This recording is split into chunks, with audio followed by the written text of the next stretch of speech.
Welcome. We're going to get started. I know you're enjoying lunch, but we're going to try and get started so we get you out of here on time. My name is Alf Brandt. I'm General Counsel to Speaker Anthony Rendon. I'm also, another way to think of it, I'm his water lawyer. How many speakers have had water lawyers, for their counsel? And I am happy to welcome you, and I'm glad to have our two professors from the UC system, Nell Green-Nyland from UC Berkeley, and Dave Owen from UC College of Law at San Francisco. Okay. Anyway, they are water lawyers. I've known them for many years, and excellent resources for you. So if you have questions about water rights or water generally, these people are good resources for you. And that's what I wanted to emphasize as I welcome you, because we're having some big water bills this year. We're going to have water bills in years ahead. As the climate changes, it becomes more urgent. And that's why these professors are good resources for you.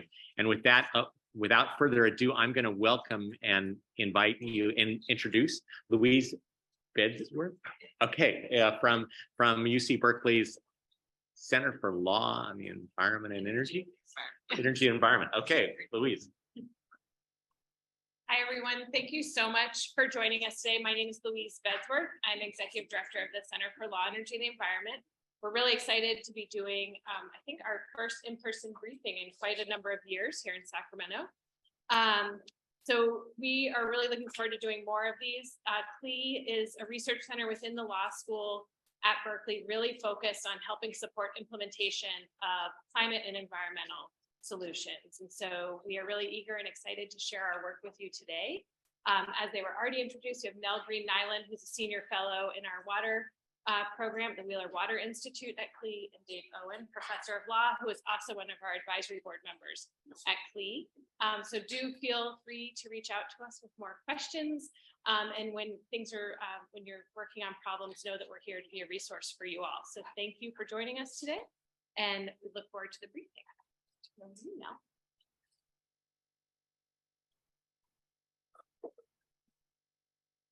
Thanks, Louise. Sorry, closing a few windows here on top of mine.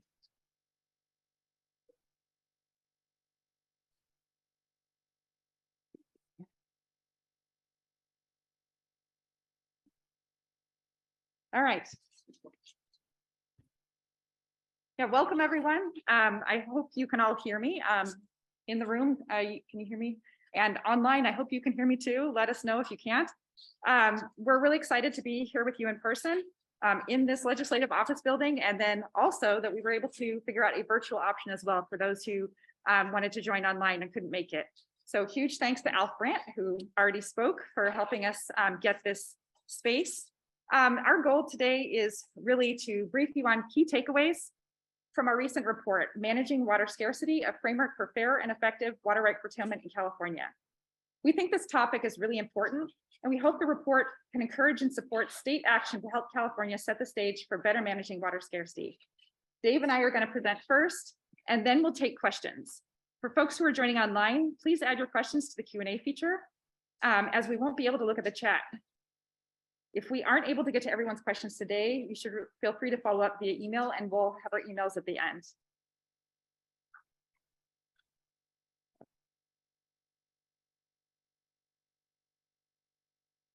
All right, so here's what we'll be covering. First, we're going to talk a little bit about the motivation for and the origin of this report. Then we'll touch on what we studied and what we found.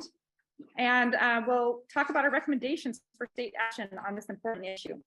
We'll also then talk about some sort of preemptive responses to some potential concerns that folks might have about our recommendations. And then we'll circle back to why improving water right curtailment is so important and urgently needed. And then we'll invite your questions. First, Dave is going to give a quick preview of some of the key points and our recommendations. Apologies for the shuffling here. Speaking over to Dave. I can. Okay, so we'll go into this in more depth. So I'm going to start with just a couple of key findings. First off, curtailing water rights, and we'll explain in a little more depth what that means, though many of you probably already know. But curtailing water rights is a crucially important part of water rights administration in any Western state, including California. But we found that California's use of water right curtailment has been spotty and rarely implemented. They are often implemented through tools that are only belatedly available, and the enforcement tools also are somewhat weak. And so we'll explain all that again in more detail. Out of that come several recommendations. Some of the recommendations are directed at the State Water Resources Control Board, and they include doing things like using non-emergency regulations to set up a framework for water right curtailment, and also working in several ways to set up better local engagement and to gather a better information base for water management. And then for the legislature, there are several different ways, and again, we'll explain them in a little bit more detail. They're explained in much more detail in the report, in which the legislature can enable or even compel the State Water Board to develop more effective permanent regulations. It can also strengthen the Water Board's enforcement options. And finally, it can support in multiple ways the board's efforts to increase local engagement. Slide here. So yeah, we wanted to give you an idea of where this report is coming from. It's part of a project that builds on research we did for California's 4th climate change assessment about how the State Water Resources Control Board carried out its water rights administration and oversight responsibilities during past droughts. In that research, we found that although the Water Board took some creative and useful drought response actions, it developed those responses on a largely ad hoc basis in the midst of each drought emergency. And those responses were not always timely, effective, or well received. So therefore, one of our key recommendations coming out of that was for the agency to proactively build a contingency-based framework to support more intentional drought decision-making. The Water Board was interested in this idea and decided to fund this project to help it develop more specific recommendations for building a decision support framework and identifying concrete ways to help the agency respond more effectively when water scarcity arises. This report focuses on how to create a framework for fair and effective water right curtailment in California. Many of you may know what we mean by water right curtailment, but I just wanted to make sure we're all starting with the same background there. So basically, when there's not enough water to satisfy all demands in a watershed, water is supposed to be allocated among different human and environmental uses according to the legal requirements and policy priorities that are set out in state and federal law. When water is not legally available for a water user, that water user should curtail, in other words, reduce or stop their own water diversions. Part of the Water Board's job is ensuring that curtailments happen when they're needed. One way to explain it is that much like stoplights and signage are needed to routinely direct traffic, the Water Board needs to routinely take steps to implement water right curtailments, such as letting water users know when water isn't available for them. Because the amount of water that's spoken for in water rights and claims exceeds the available supply in most years, implementing curtailments ought to be seen as a basic function, something that's inherent in California's water right system. Okay, so just briefly, a little bit about how we prepared the report. Much of the work that we did involved basic legal research, drawing upon what we already knew and additional research into California's system of water rights. We also did a lot of work looking at water right curtailment and its presence and absence and how it was done during past droughts in California, including the most recent drought. And then we also looked at how water right curtailment is handled in other Western states. And that involves both paper research and actually also getting on the phone and talking to water rights regulators in other Western states and asking them how things actually work in practice. So, not. Yeah, okay, and then again, a brief summary of what we found. So the first finding is that the State Water Board in California has rarely implemented curtailment. And that's true both geographically and temporally. I'll start with the geography. You can see here a map of watersheds in which the State Water Board has done curtailments during drought at some point. And you can see that a lot of the state is not included here. And then even within these watersheds, The coverage during individual droughts was not always complete. Just because the entire watershed is covered green here doesn't mean that every tributary and stream that was running short of water actually saw curtailment action. The watershed where the Water Board has done the most is the Delta watershed. But again, that doesn't mean the entire Delta watershed was subject to curtailment, even when water was running short. The efforts were much more geographically focused. And as Nell is going to show with the next slide, they were much more temporally limited than one might expect. Yeah, so the Delta watershed, which encompasses both the Sacramento River and San Joaquin River watersheds, as Dave mentioned, it's where the Water Board has concentrated a lot of its efforts to implement water right curtailments in the past.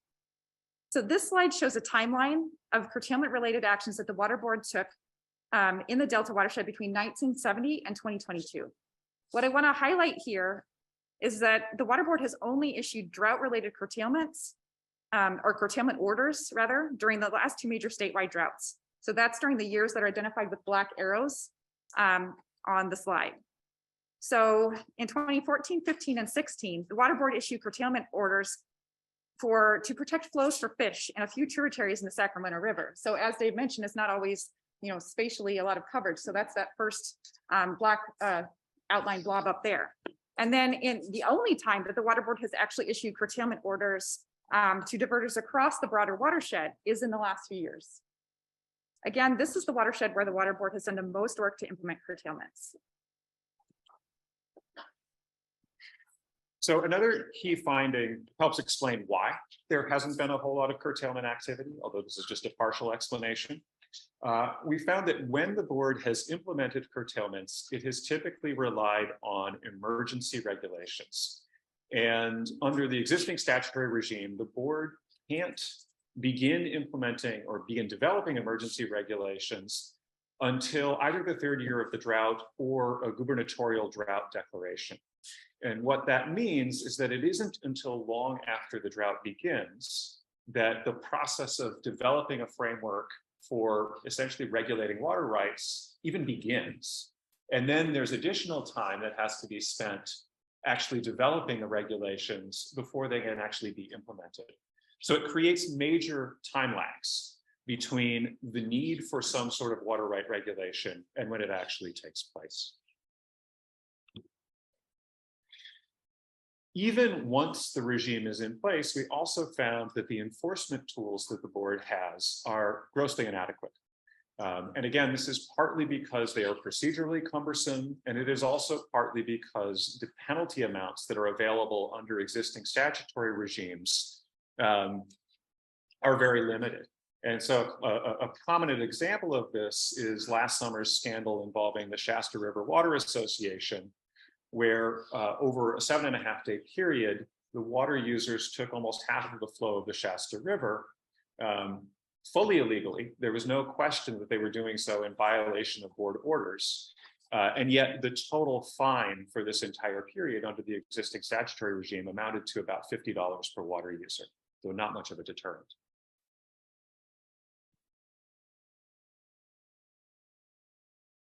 Yeah, so what has this all meant for California? In brief, when the Water Board has implemented curtailments, they have often been belated, uneven, and contested.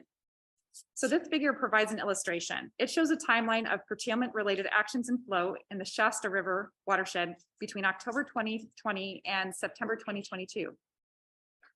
Although there's a lot going on in this figure, I want to draw your attention to a few things. So first, you'll see toward the bottom of the figure, there's these green, yeah, Dave's going to point for us. There's this green curve here, and then there's this sort of rectangular looking heavy green line overlying that curve. So that heavy green line shows drought minimum flow requirements that the Water Board put into effect starting, actually, Dave, can you point at the time where they start, where the heavy line goes dark? Actually, it's a little earlier than that. Oh, right here. Yeah, that's where they basically went into effect. All right, and then, okay, so highlighting something else on this chart. So these yellow zones that are highlighted here are the time periods before emergency curtailment regulations were in place, when curtailments would have been warranted under the terms of those regulations, which establish those drought emergency minimum flow requirements. So these are the times that the Shasta River flow dropped below what would eventually be the emergency regulations drought emergency minimum flows. So why did it take so long for the Water Board to implement curtailments? Because 2021 was only the second dry year in a row. So it did not meet the requirement with where the Water Board could, on its own accord, develop emergency regulations. And they had to wait until the governor declared a drought emergency for this part of the state. That occurred where this black arrow with the number 1 is. So that's when the governor declared a drought emergency here. And the number 2 is that point at which the emergency regulations that the Water Board adopted went into effect. And you can see that soon after that, curtailments did go into effect. There's sort of the purple bands that you see across there. But essentially, there was basically a 4-month gap in 2021 between the time when, as you see from that yellow zone, curtailments would be warranted and when they were actually able to be implemented. And then if you look back even earlier, you'll see that it's actually clear that curtailments would have been warranted in 2020 if these emergency regulations had been in place at that point, but they weren't. So finally, the last black arrow I want to draw your attention to is this number 3.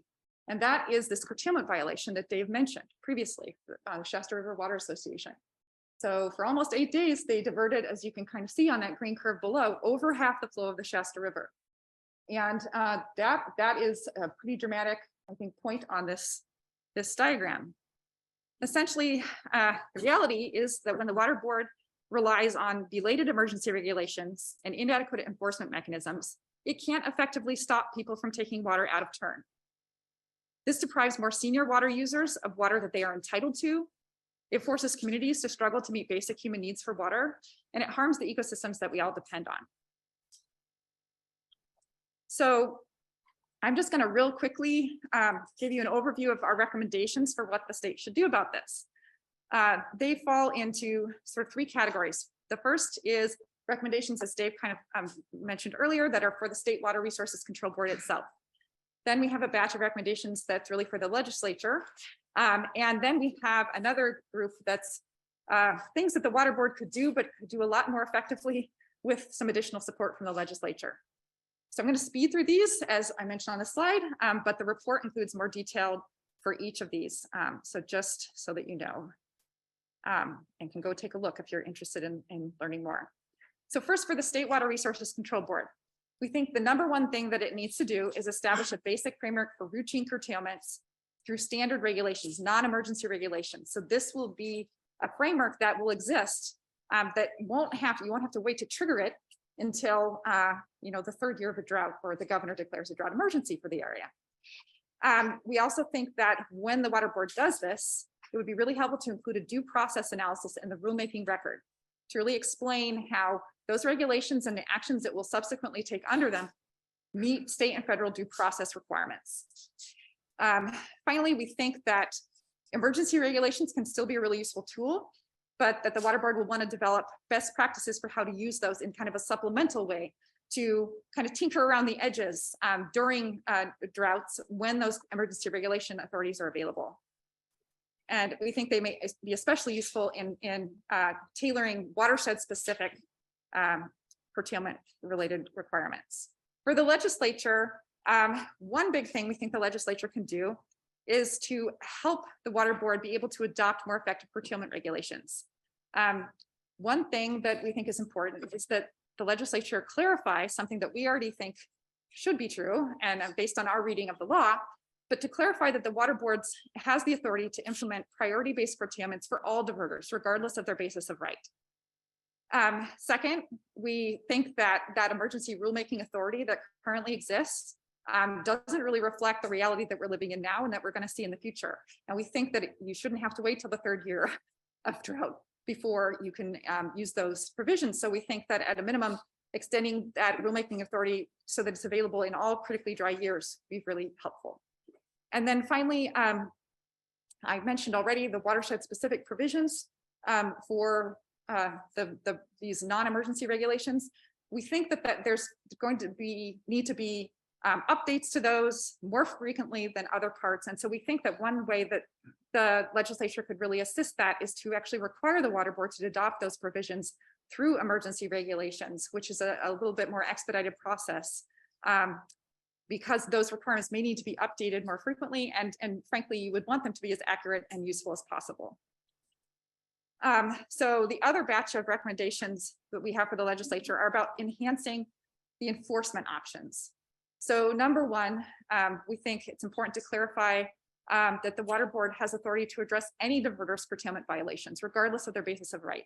So we don't think that some of the more senior water users, pre-1914 appropriators and riparians should be excluded from this. And there's some recent court decision that kind of needs to be addressed, we think, by the legislature to have effective curtailments and enforcement of water rights more generally. We think that it's really critical to provide stronger penalties for violations. So Dave mentioned that this 8-day violation taking over half of the Shasta River's flow resulted in a tiny slap on the wrist, and that was the maximum available, and that is just not very effective. So finally, we think that the legislature can expressly authorize the water board to do things to prevent irreparable harm from occurring. So once that violation is underway, the water board basically showed up and said, you need to stop diverting water. The diverter said, no, we're going to continue. And they just continued until they were done and had the water that they wanted. So by that time, harm was done to other water users, harm was done to the environment by not having that water accessible.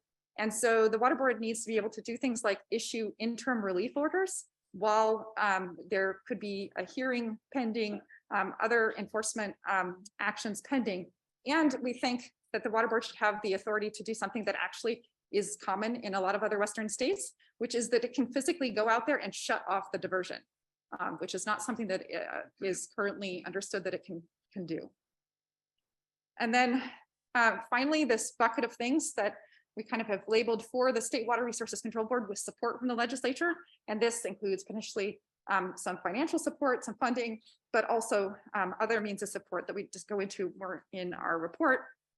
But first, to make curtailments more fair and accurate, we think it's really important to strengthen the water board's connections with watersheds.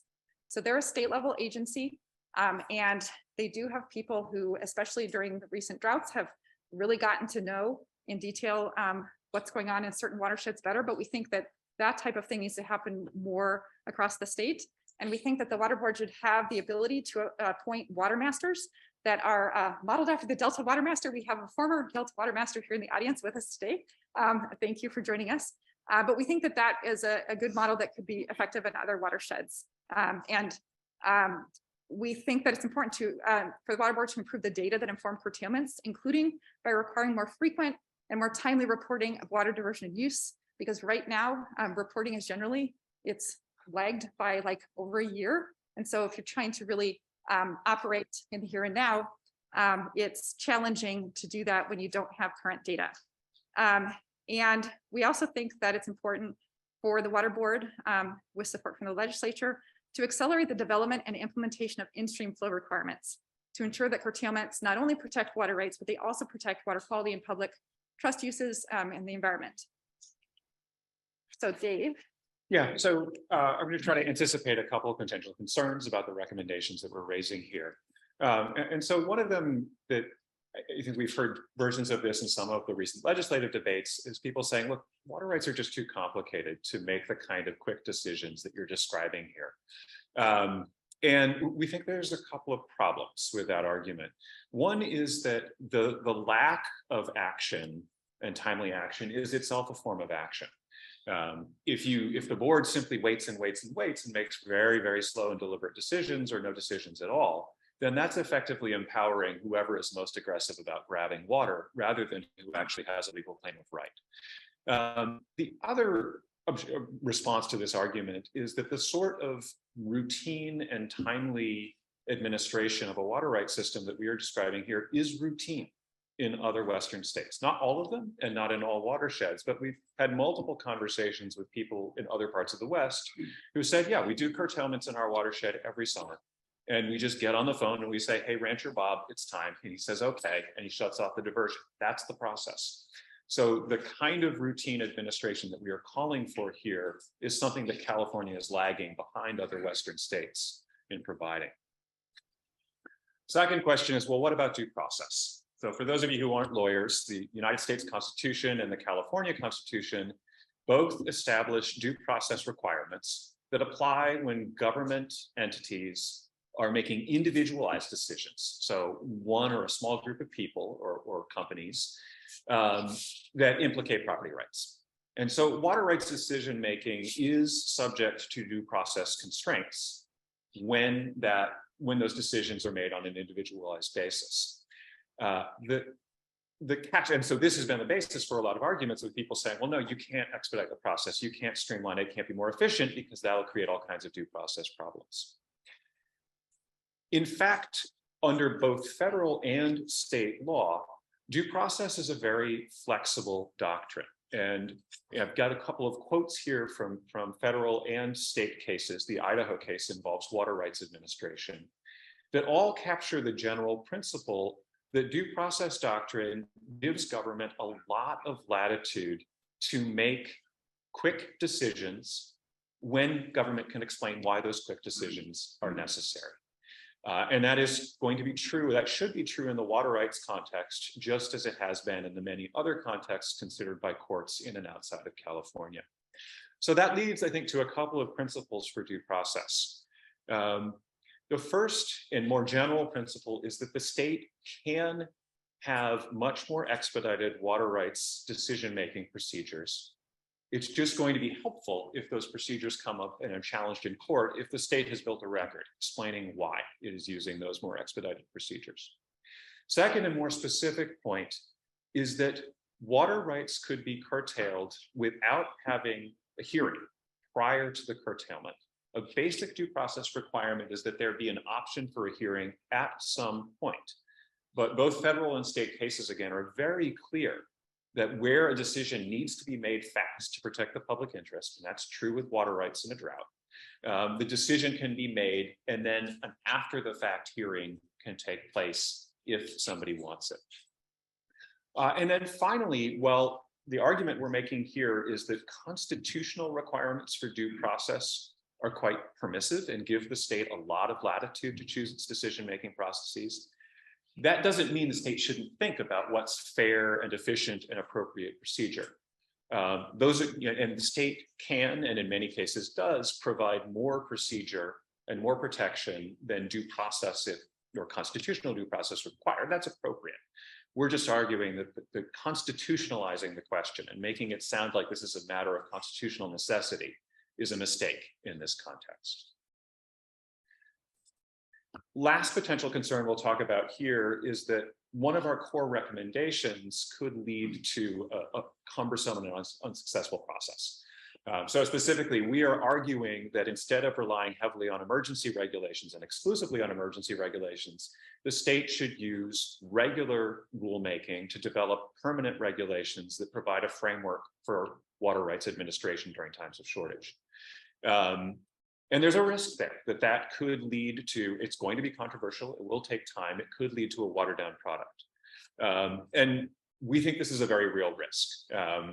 We also think that the current system is sufficiently broken that it's a risk worth taking, particularly because, as Nell is going to explain now, the stakes are only getting higher.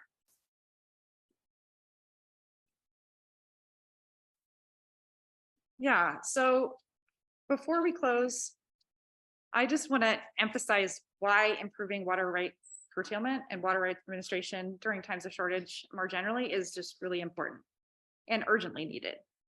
So first, California droughts are getting warmer. In this figure, we can see the last 5 major statewide droughts from the 1976-77 drought on the left to the 2020-2022 drought on the right. And each one is successively more than the last. So temperature is on the bottom, pointing to the right there. So for the same amount of precipitation, a warmer drought results in more severe impacts. And that's kind of point number one. Second, California droughts are becoming more frequent and intense.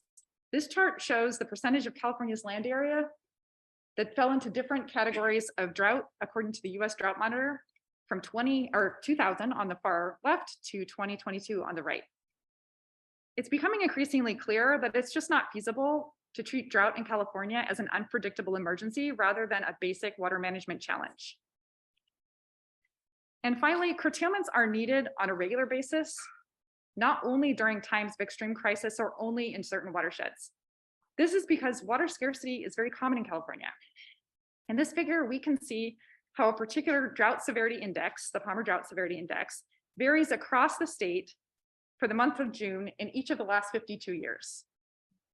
So the tan bands up here, maybe if I wiggle my mouse here, folks can see, these show the time periods of that we have sort of called major statewide droughts in California, where the state has taken some actions on to sort of implement curtailments. But I think you can see that there are a lot of warm colors, yellows, oranges, and reds, showing up in various parts of the state in other years. Some areas of the state experience seasonal water scarcity essentially every year. So right now, the legislature is considering 3 bills that would partially address about half of our recommendations for the legislature. We think that this attention from the legislature is a really important step. At the same time, our research suggests that more comprehensive state action is needed and soon. If the State Water Resources Control Board's ability to provide effective oversight of water diversion and use doesn't improve quickly, we think unintentional misuse, flagrant abuse, and the impacts of both are going to grow. Just as cities don't wait for rush hour to erect traffic lights, the state shouldn't wait until widespread water scarcity strikes again to empower the water board to implement fair and effective curtailments.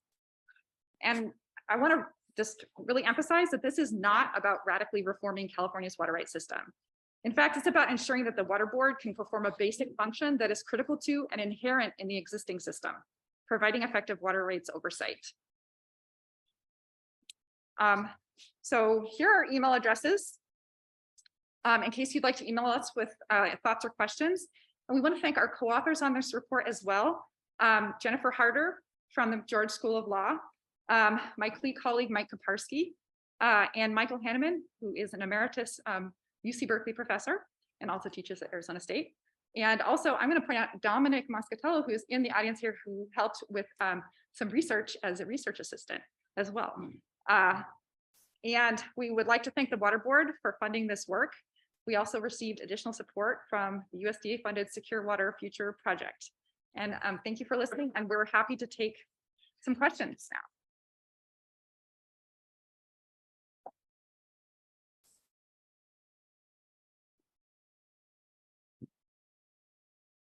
Yeah. Thanks for being their presentation. I was wondering some of the things that you mentioned in the other Western states that issue curtailment orders for 15 age, a sense of whether those processes have been in place for decades, or if any move in this direction more recently in terms of having similar debates we're having here in California. I'm just curious. So I can Repeat the question, please.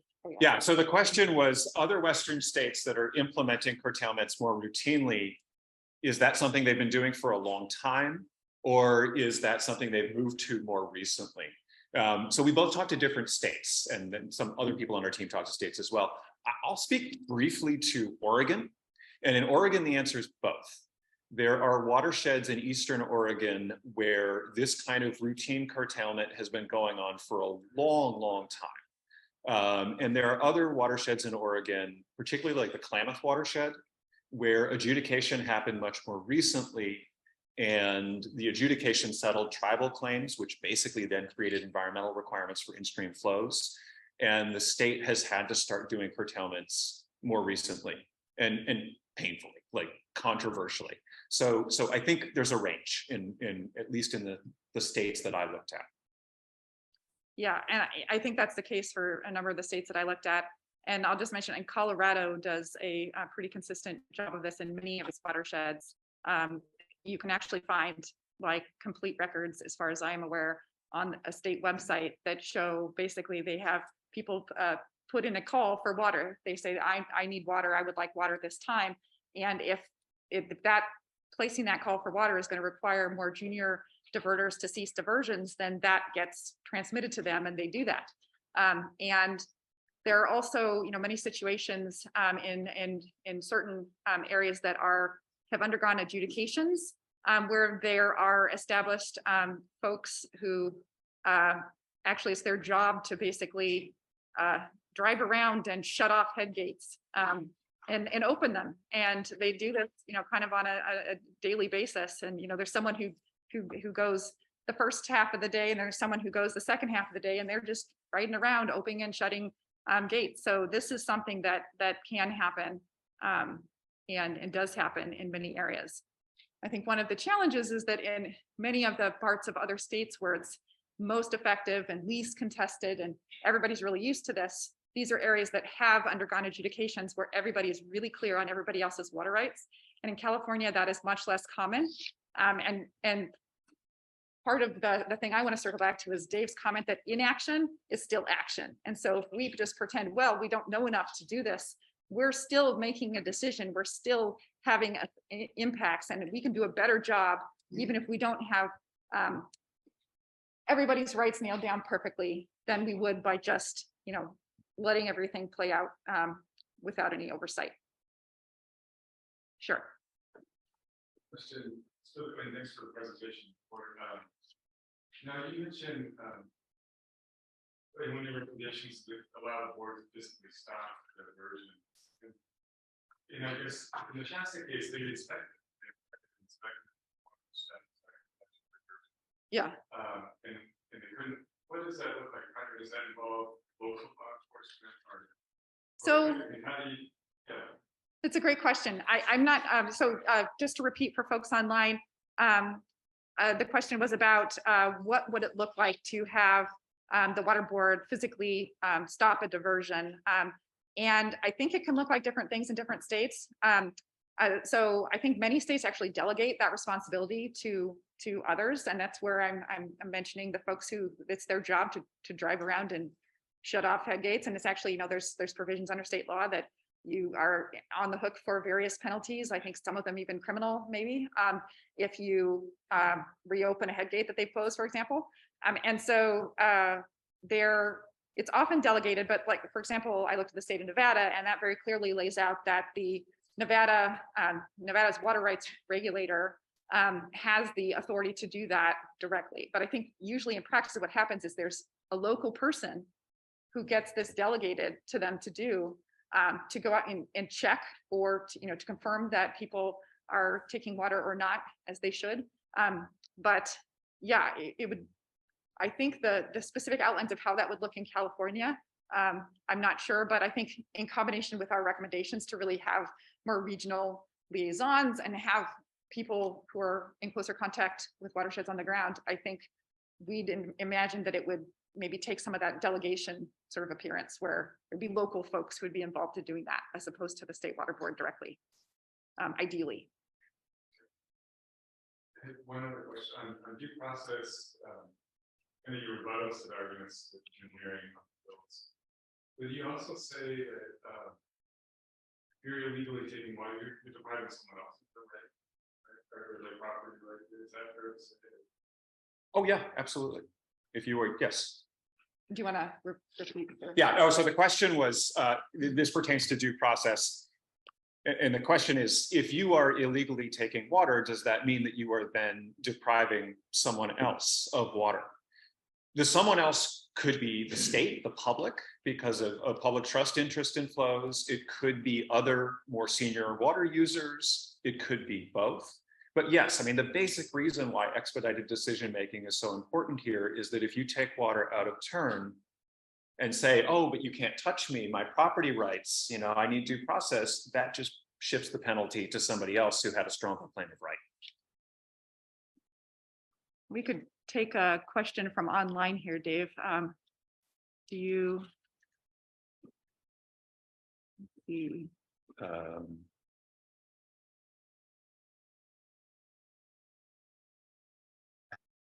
We have a long series of online questions and comments about public trust doctrine. Why don't you go through those and see if there's one that we want to focus on, Okay. and I saw another hand in. Yeah, there. go ahead. Yeah. You get the next. Yeah, thank you for the report. I'm an engineer, not an attorney, more in the technical aspects. How have you addressed all the progress the state board has made water unavailability methodology, which in fact is implementing curtailments on a weekly basis? That's pretty darn rapid. Yeah, so the question is, how do we Have you addressed it? or how have we addressed it? How have we addressed the fact that the water board has developed some pretty sophisticated water unavailability estimation methodologies, and during 2021 and 2022, basically reevaluating this on a weekly basis. And that is what they were doing under these emergency regulations, and which we thought was, it's very good that they were doing that. It's just that they weren't really able to put those in place until we think long after they would have been needed, as we were showing from our earlier chart. The curtailments in the Shasta watershed, for example, using the basis that the emergency regulations used would have been warranted earlier. So it's more about, they have been able to do a lot, but basically once these emergency regulations expire, and we've had a wet year here, they're all set to expire in the next few months. All of these emergency regulations for the watersheds that the water board worked on, all of those water unavailability methodologies will still exist. They can refer back to them. But if they want to trigger this again and start using that again and implement curtailments and issue curtailment orders again, they will have to adopt new emergency regulations to do that. And right now, since we've had this really wet interlude, they're either going to have to wait another 3 years, or they're going to have to get the governor to declare a drought emergency for the area they want to do that in. So that's really the nexus of what we're saying is the problem. They have done a lot of really great work developing these methodologies, watershed specific methodologies, but they can't use them a lot of the time. I understand that, Yeah. The regulation, the need for the regulation so they can. Yes. I respect that. Yes. Just a follow-up question on another item. You define, or in the report, you have what you refer to as a critically dry year. All the other years, above normal, below normal, wet, critical, dry, are defined in the decision by the state board. Who gets to define critically dry year? Is that for a watershed-wide basis or sub-watershed? So that's a great question. So the question is about, we mentioned critically dry years in the report, and who defines that, because other water year types are better defined. I think what we were working with is that there's currently language, the provision that allows the water board to implement these emergency regulations, Water Code section 1058.5 actually uses that language. So when we're saying the third year of drought, that's a paraphrase by us. It's really, I believe the language is something about in a critically dry year, following at least 2 consecutive below normal or drier, I'm getting the language slightly wrong there, years. So right now, those regulations use that language of critically dry year, which is defined for Sacramento River watershed and the San Joaquin watershed in a very particular way. But it's interesting that this general emergency regulation provision actually uses that language. So we were basically kind of saying, we would like to at least see you back off to saying in any critically dry year, but we also explicitly say in the report, that's not defined for most watersheds. So you would either need the legislature to define what they mean by critically dry year, or we say, maybe pick some other language that is better. I think we initially wanted to just say it should be available more broadly, but I think we got some feedback from folks who provided reviews that was too general. And so we thought this would be an improvement over the current situation at the very least. There's also some penalties that are only available in that same circumstance, where it says in a critically dry year after 2 or more consecutive. But would that apply to a watershed or a sub-watershed? That's a good question. I don't think that the current legislative or the current statutory provisions are clear. It's a great question that we would want the legislature to think about.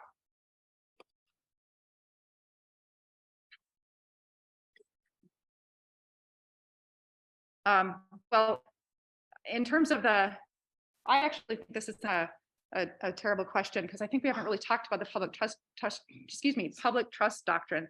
But this person online is wondering if the California Public Trust Doctrine is an affirmative obligation for the State Water Resources Control Board. Yes, it is. Yes, I think that we can answer that. Yeah.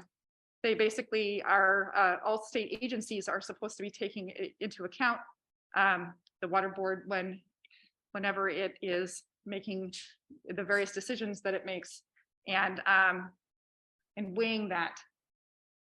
Yeah. Yeah. Yes, you had your hand up before. Yeah, David Guy, Northern California Water. I was working in the Sacramento Valley. I appreciate you the report. I think there's a lot of recommendations we think are really sound and make a lot of sense. You obviously focused on one watershed in the very north part of the state. Just real quick for the benefit of the audience, in the Sacramento Valley, we do things a little differently. We actually, working with Mark and his colleagues, we actually look at this in advance of when a curtailment should be applied. Water right holders get on the phone with the state water board, and we actually work with them and say, okay, do you think that the curtailment for a 1978 water right will take place next Thursday, or will it take place next Saturday? And we kind of work together on a methodology, make sure that everybody sees the same thing, and then we agree on that. And as you can imagine, when you're a water supplier, you then start sending out letters to all of your landowners, to all of the people who rely upon your water, the folks in the city, and you start letting them know that it's coming and that it will come. So there's a whole process. So I think what you described in other states is actually the way it works in the Sacramento Valley. State Water Board has done a really nice job of working with folks to implement the water rights system in the Sacramento Valley since 2014. So I think kudos for that. I think the thing that is mysterious, maybe in the question that nobody understands, and I know the water board is very curious, is why the State Water Board did not pursue enforcement in the Shasta watershed. We believe there's at least 2, if not 3 forms of authority that they could have easily pursued.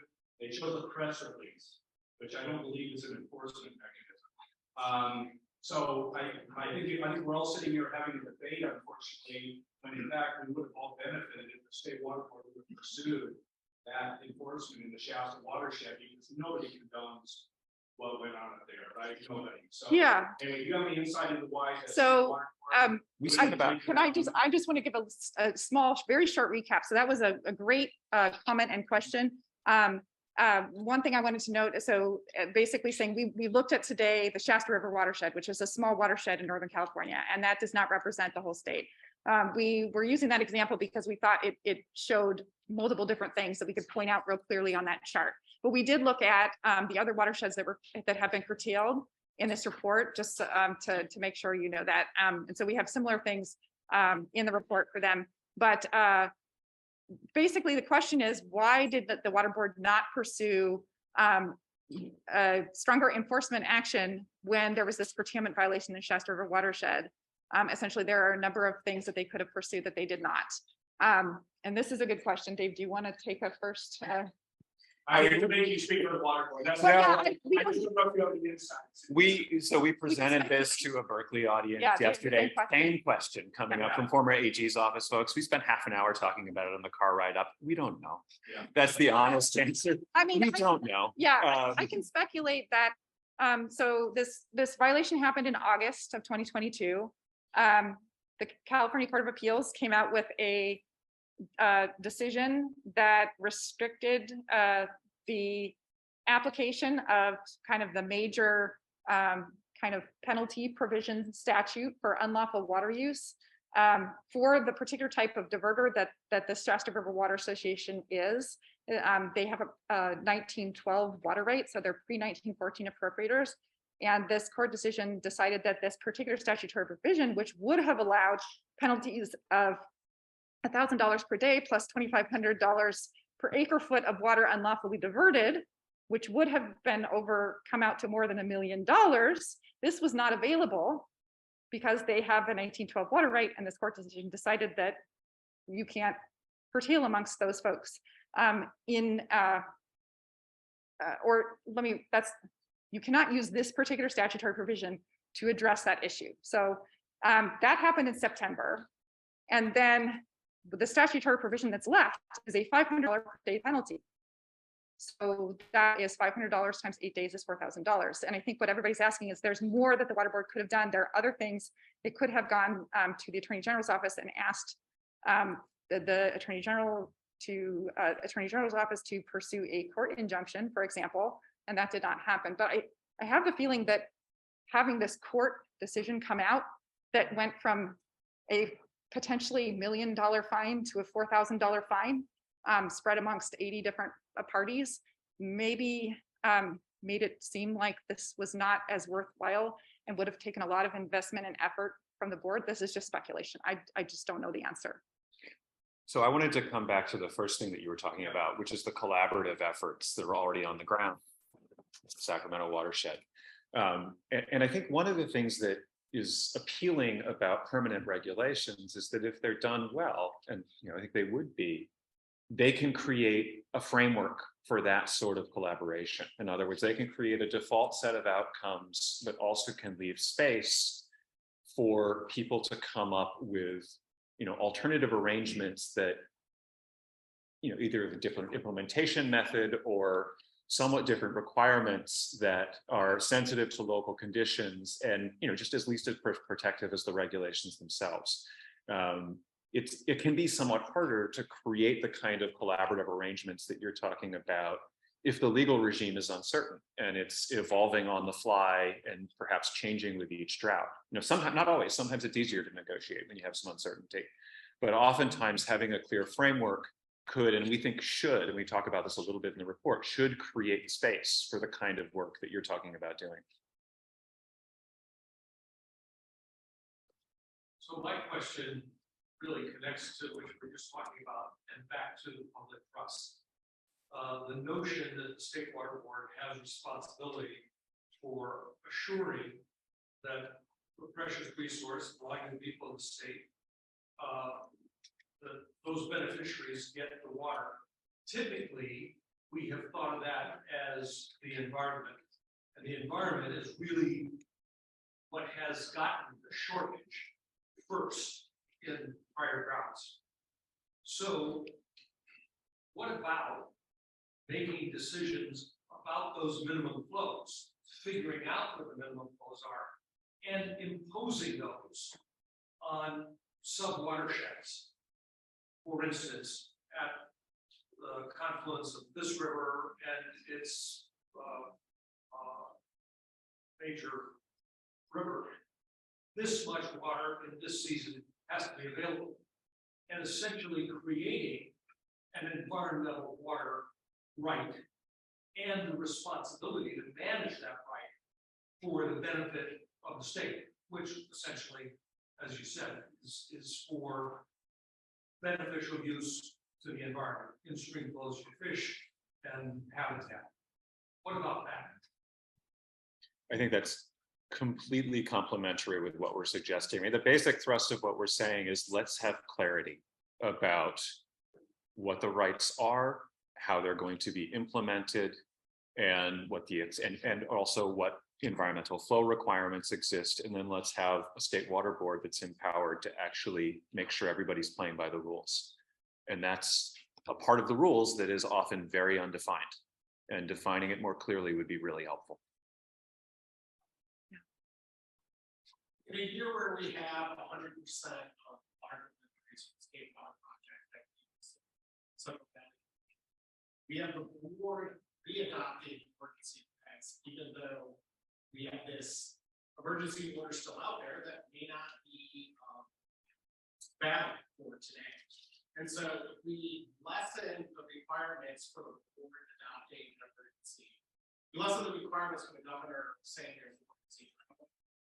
Is it possible that state water board might be doing things that really are not valid given what the conditions are? I guess it's theoretically possible. I am not fully up to date on what they're looking at readopting. I was under the impression that some of the things were more general kind of water conservation, very sort of basic things. Yes, some of the things that readopted. Yeah. Prohibition of water. Right. Sorry, and then we forgot to repeat the question. The question was about whether allowing water board to sort of more freely and frequently implement emergency regulations could result in it doing so inappropriately. For example, we've had a very wet year so far, and they have readopted some regulations regarding water use. So yeah, Dave, did you? Oh, sorry. Current law, there's no standard. Being created.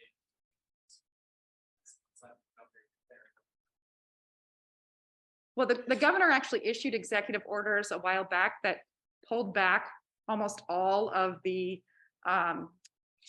provisions that were saying that the water board should develop emergency regulations for this, that, and the other, and specifically for curtailments. So those are all off the books as far as I'm aware, and they're all, the ones that exist are all about to expire this month, next month, through August. I think some things were kept in place, but they're not the curtailment related features. Okay. If that makes sense. And I think the broader response is like, if the board, I don't think this is what's happening, but if the board is like, resorting to some machinations to try to keep emergency orders in place because it knows they're going to be needed again soon, well, let's do permanent regulations. That's a better way to come at the problem. Right.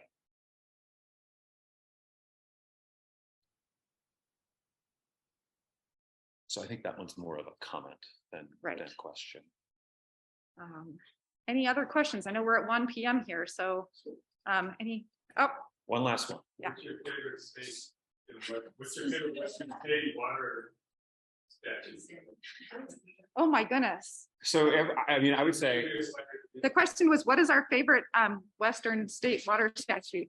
I would go for California's environmental protections and Colorado's record keeping and monitoring. That would be a great combination. That's fair. Yeah, I think I'd have a similar response. Thank you so much for folks online who joined us. We hope you can hear us, and sorry for swiveling you around a little bit. This was sort of a last minute hybrid edition, so we really appreciate you joining us. And again, if you did not get your question answered, please follow up with us via email. And yeah, thank you so much.